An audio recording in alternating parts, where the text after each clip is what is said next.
life, liberty, and the words we choose, the order of operational truth. That brings us back to the declaration.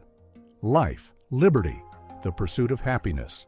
The order is important. Life must come before liberty. Liberty must come before the pursuit of happiness.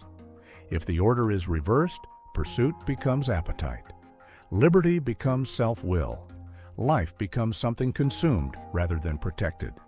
This is where the words of Jesus give light to the order of life.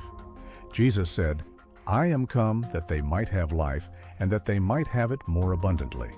He also said, "Ye shall know the truth, and the truth shall make you free." And he taught, "Ask, and it shall be given you. Seek, and ye shall find. Knock, and it shall be opened unto you." Life, freedom, pursuit. The declaration says life, liberty, and the pursuit of happiness. Jesus speaks of abundant life, truth that makes a person free, and the active pursuit of asking, seeking, and knocking. Without life, liberty has no foundation.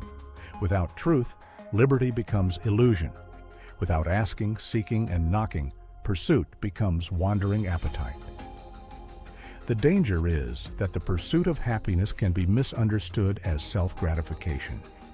If happiness becomes whatever I desire, then liberty becomes permission. If liberty becomes permission, then life itself can be used, consumed, and discarded.